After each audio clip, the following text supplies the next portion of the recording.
நல்லது பண்றதுக்கு அரசியலுக்கு வாங்கடா, கொலை அடிக்கிறது கொலை பண்றதுக்கு அரசியலுக்கு.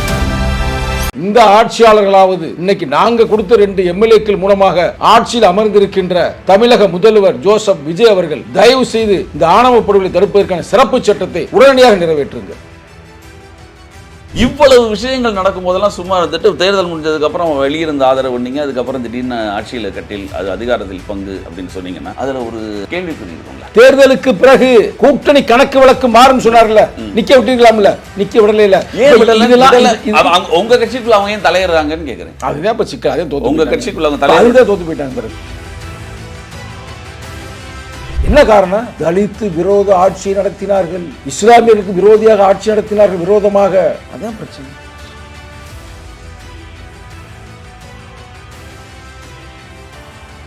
வணக்கம், இது செய்தி மலரின் நேர்காணல் நிகழ்ச்சி. இந்த நிகழ்ச்சியில் கலந்து கொண்டு தன்னுடைய கருத்துக்களை தெரிவிப்பதற்காக விடுதலை சிறுத்தைகள் கட்சியினுடைய மாநில இளைஞரணி செயலாளர் சங்கத்தமிழர் அவர்களை சந்திக்கவிருக்கிறோம். வணக்கம் சார். வணக்கம்.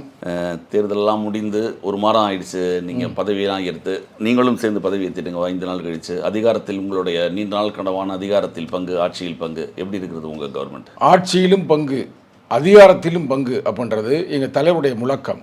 30 ஆண்டுகளுக்கு முன்னால் நாங்கள் சொன்ன அந்த முழக்கம், அது இன்னைக்கு விஜயின் மூலமாக, ஜோசப் விஜய் மாண்புமிகு தமிழக முதல்வர் மூலமாக அது இன்னைக்கு எங்களுடைய தலைவருடைய கனவு நனவாகி இருக்கிறது. நாங்களாம் எதிர்பார்க்கல ஆட்சியில் பங்கு, அதிகாரத்தில் பங்கு எப்போ வரும்னு கூட நாங்கள் அதை நோக்கி பயணித்தோமே தவிர, ஆனால் எங்கள் தலைவர் என்றாவது ஒரு நாள் நடக்கும்னாரு. அது நடந்து இருக்கிறது. அதே சிறப்பு. வெறும் 2 எம்எல்ஏ தான். ஆனால் இன்றைக்கி எங்களுக்கு ஆட்சியிலும் பங்கு, அதிகாரத்திலும் பங்குன்னு ஒரு அமைச்சராக இருக்கிறார் எங்கள் கட்சியுடைய வன்னியரசு அவர்கள், கட்சியுடைய துணை பொதுச் செயலாளர் அவர்கள். இன்றைக்கி அவர் மக்களுக்கு சிறப்பாக பணியாற்றி கொண்டிருக்கிறார்.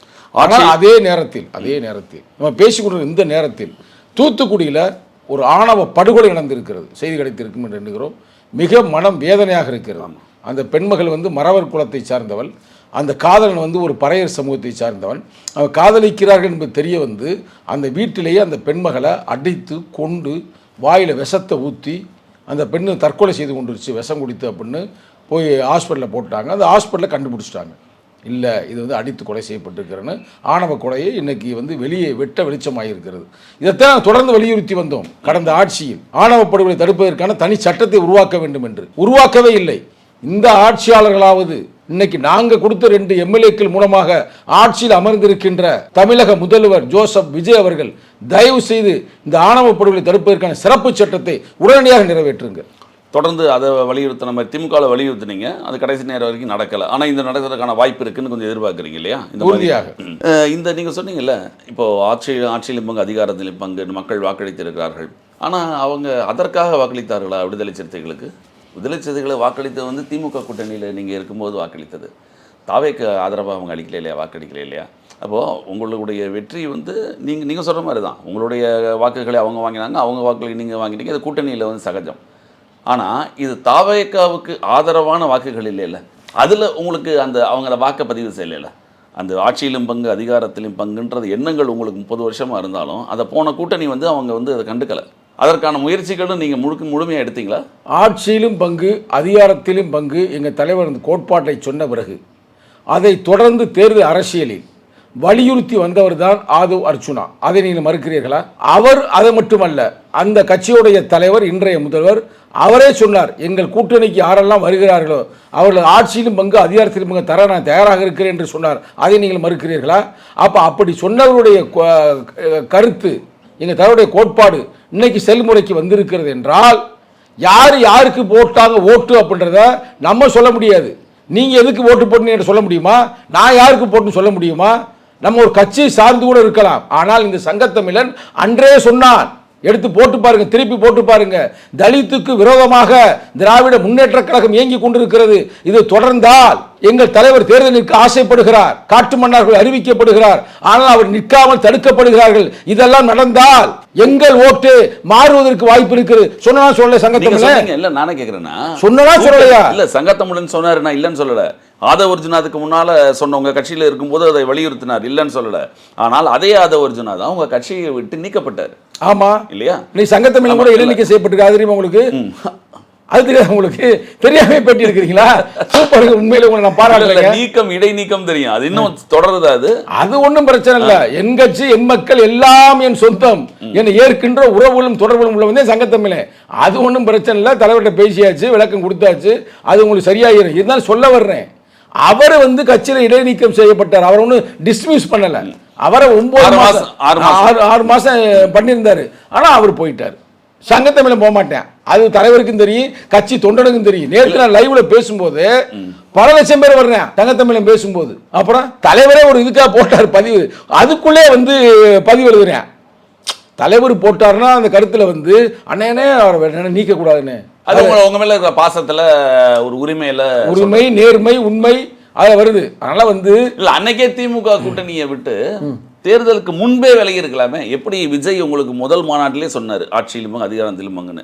உங்களுக்கும் அவங்களுக்கும் மிகப்பெரிய கொள்கை வேறுபாடு இருந்ததா ஒன்றும் தெரியல. இங்கே திராவிட முன்னேற்ற கழகம் மாதிரி ஒரு தாவே கண்றது, இது ஒன்றும் பிஜேபி கிடையாது. உங்களுக்கு கொள்கை முரண்பாடு ஒன்று. அப்போ இந்த முடிவை நீங்க முன்பே எடுத்திருந்து அந்த கட்சியோடு சேர்ந்திருந்து நீங்க ஜெயிச்சிருந்து ஆட்சி கட்டில் நீங்க அமர்ந்திருந்தீங்க அப்படிங்கிறது வேற ஒரு கூட்டணியில இருந்து ஜெயித்து விட்டு 8 சீட்டில் 2 சீட்டு, 8 சீட்டு வந்ததே ஏகப்பட்ட பிரச்சனைகள். அதான் நீங்கள் தானே ஃபேஸ் பண்ணது எல்லாமே தெரியும். உங்கள் தலைவர் காட்டுமன்னார் கோவிலில் பிரச்சனையாச்சுன்னு தெரியும், அழுத்தம்னு சொன்னாங்க.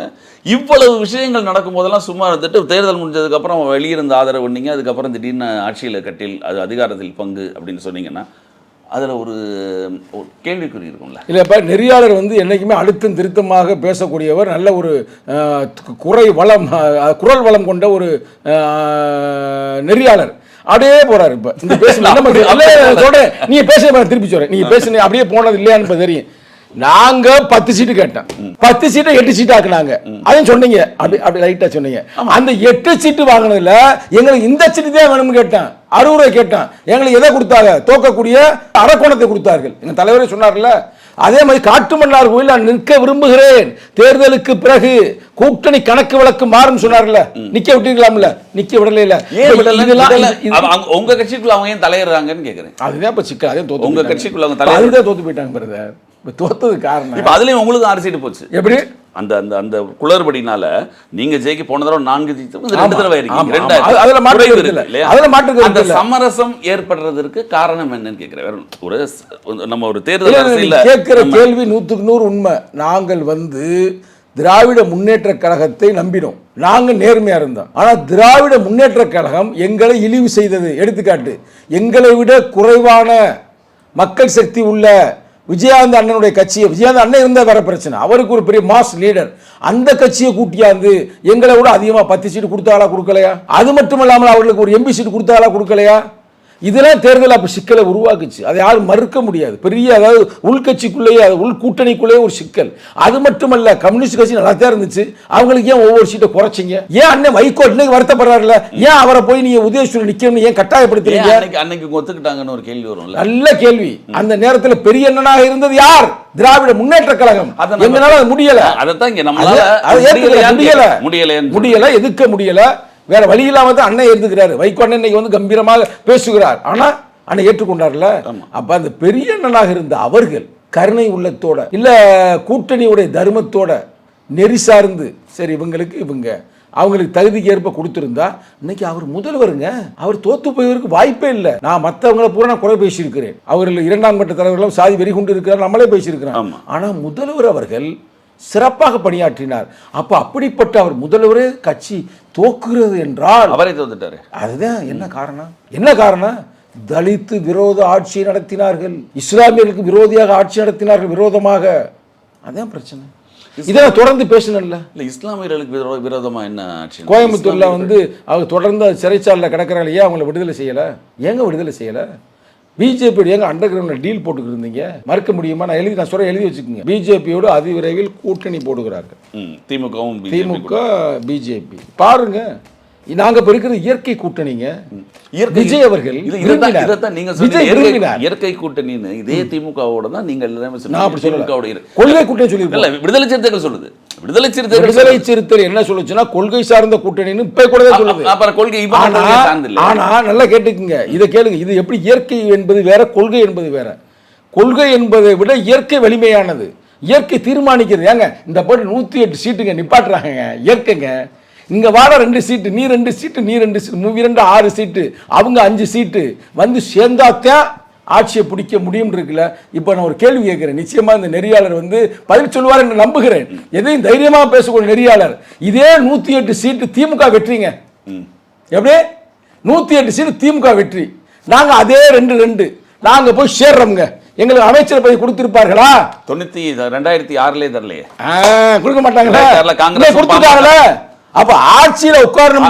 அதை ஏன் நீங்க கணிக்க தவறுனீங்கன்னு கேக்குறேன். இவ்வளவு ஒரு நல்ல மனுஷனா இருக்காரு, விடுதலை சிறுத்தைகளுக்காக இவ்வளவு முக்கியத்துவம் இப்ப இல்ல, மேடையில வச்சு அவர் சொன்னார், பேசுறோம் இல்லைன்னு சொல்லல, திருமாவருடைய மனம் எங்களுடன் இருக்கும் அப்படின்னு சொன்னார். இங்கதான் அவர் வர முடியாத இருக்கும். அப்பவே இந்த அழுத்தம் ஆரம்பிச்சிருச்சு அப்படின்னு வெளியில எல்லாருக்கும் தெரிஞ்சது, விடுதலை சிறுத்தைகளுக்கு தெரியலையா? எங்கள் கணிப்பு கொஞ்சம்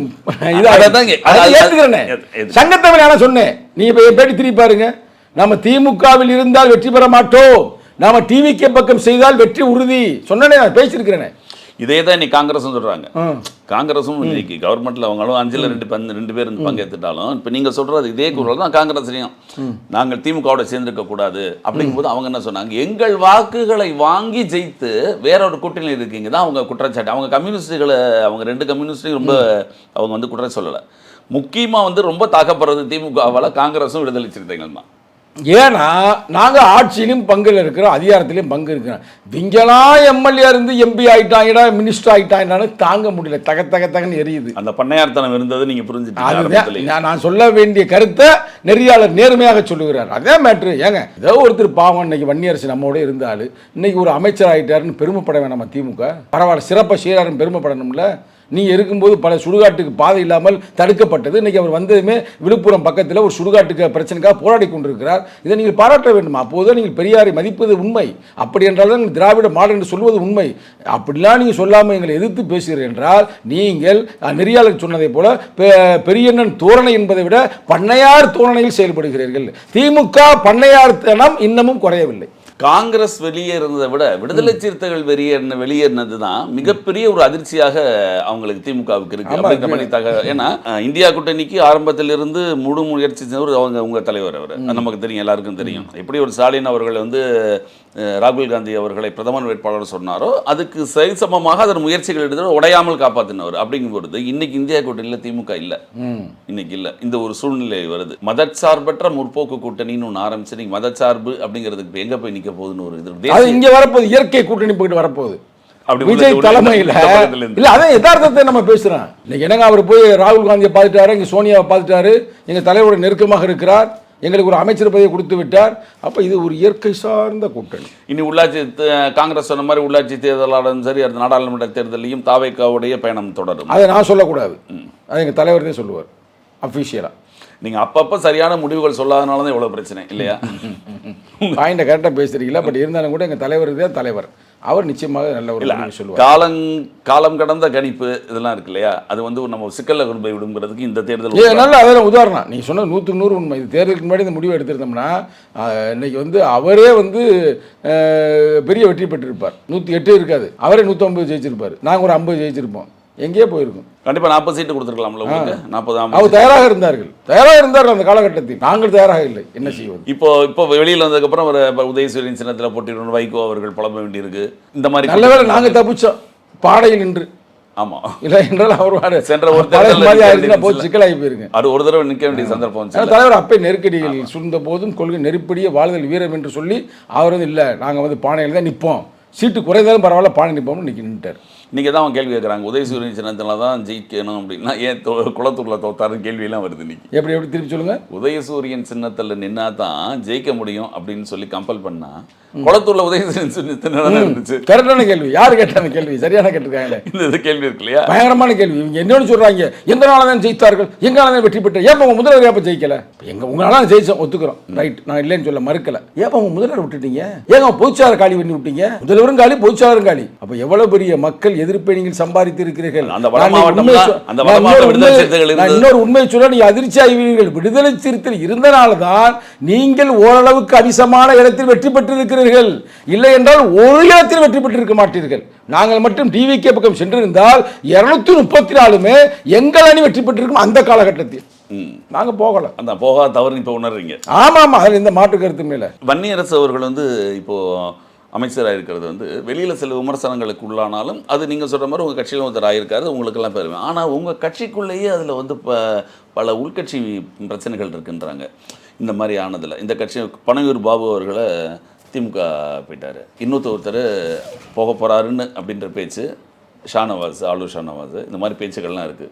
ஏன் இவங்களுக்கெல்லாம் அது இந்த திமுக கூட்டணி விட்டு வெளியில் வர்றதுக்கு மனதில்லையா? இல்லை பிரதர், அவங்களுக்கெல்லாம் வந்து ஒரு எம்எல்ஏ கனவோட விசிகாக்குள்ளே வந்தாங்க, எம்எல்ஏ ஆகிட்டாங்க. பல கனவுகள் இன்னும் வச்சுருந்துருப்பாங்க, அது இங்கே இருந்தால் நடக்காது, கொடுக்க மாட்டுறாங்க அப்படின்னு திமுக நோக்கி போகிறாங்க. ஆனால் அவங்களுக்கெல்லாம் ஒரு அன்பாக ஒரு அட்வைஸ் பண்ணுறேன், என்னுடைய நண்பர்கள் தான் ரொம்ப சிக்கலாயிரும். இப்போயாவது ஏதோ பரவாயில்ல, ஆனால் நீங்கள் அங்கே போய் சேர்ந்தீங்கன்னா இனிமேல் திமுக வந்து வருவதற்கே வாய்ப்பு இல்லை. அங்கே போய் பாவம் இவங்க போய் ஜாயின் பண்ணுறாங்க. அவங்க நினச்சி நான் ரொம்ப இறக்கப்படுறேன். ஒருத்தர் போயிட்டாரு, 2-3 பேருக்கு வலை வீசப்படுறதா தகவல். வலையை வீசி போய் மாட்டிக்கிட்டு வலையும் கிழிஞ்சு போய் எல்லாம் அது வந்து வேஸ்ட். பாவம் தெரியாமல் செயல்படுகிறார். அவங்களுடைய கட்சி பொறுப்பை குறைச்சதுனால வந்த பிரச்சனை, எம்எல்ஏ சீட்டு தரல மற்றும் கட்சி பொறுப்பை குறைச்சதுனால தான் அந்த மாதிரி பிரச்சனை. அப்படிலாம் எதுவுமே இல்லை. தலைவர் வந்து நல்ல யாரு கொடுக்கணுமோ அவங்க கரெக்டாக கொடுத்தாரு. அவங்க எல்லா பேருக்குமே நல்ல பொறுப்புகளும் கொடுப்பதற்கும் தயாராக தான் இருக்கிறார். இதில் திருமாவளவனர்கள் வந்து முதல்வர் ஆகிறதுக்கான முயற்சி எடுக்கப்பட்டது அப்படின்னு ஒரு பேச்சு இருந்தது. அதனால தான் அவர் வந்து ஒரு நாள் நீங்கள் அந்த அறிவிக்கிறதுக்கு தாமதம் அப்படின்ட்டு வெளியில் போய் அது நீங்கள் அந்த இல்லை அதுக்குள்ள இப்போ ஏன் அப்படின்னா இப்போ இந்த முதல்வர் வேட்பாளர் பிரச்சனைகள்லாம் இப்போ ஒவ்வொன்றா வெளியில் வருதுல்ல. இல்லை அப்படிலாம் இல்லை. எங்கள் தலைவர் எந்த இடத்துலையுமே என்னை முதல்வராக்குன்னு அவங்கள்ட்ட போகலை. அவங்க எங்கள் தலைவரை வச்சு ஒரு ட்ராமா நடத்துவதற்கு முயற்சித்து இருக்கிறார்கள். அதுதான் உண்மை. ஏங்க எங்களுக்கு தெரியாதாங்க, ஜார்ஜ் காண்டில் ஒரே ஒரு நான் இருக்கா ஒரே ஒரு எம்எல்ஏ ஜெயிச்சார். அது என்ன எஸ்டி எம்எல்ஏ. கடைசியில் அவரை முதல்வராக்குனாங்க. கடைசியில் பார்த்தா ஊழல் குற்றச்சாட்டு அவரை தூக்கி உள்ளே விட்டாங்க. ஜார்ஜ் நடந்துச்சு தலைவா 1996. அப்போ அவர் 3 வருஷம் தான் இருந்தார். அதான் எங்களுக்கு எல்லாம் தெரியுமா. எங்கள் தலைவர் பேரை வச்சு இவங்க ஆட்டை போட பார்த்துருக்கோம். எங்கள் தலைவர் வணக்கம் சொல்லிட்டார். வணக்கம்ங்க, நீங்கள் பார்த்து செயல்படுங்க, நீ ஆளை விட்டால் போதும் அப்படின்னு இருக்காரு. அப்படிலாம் இல்லை. நாங்கள் அவ்வளவுனா வந்து அரசியல் புரிதல் இல்லாத ஆள் இல்லை எங்கள் தலைவர். கடந்த 1 மாத கால தாவேக்காவோட ஆட்சி, நீங்களும் சம்மந்தப்பட்ட அரசாங்கம் தான், வெறும் தாவேக்கா ஆட்சி நம்ம சொல்ல முடியாது. கூட்டணி ஆமாம் உண்மைதான், தாவேக்கா அரசாங்கம் சொல்லக்கூடாது, உங்கள் கூட்டணி ஆட்சி.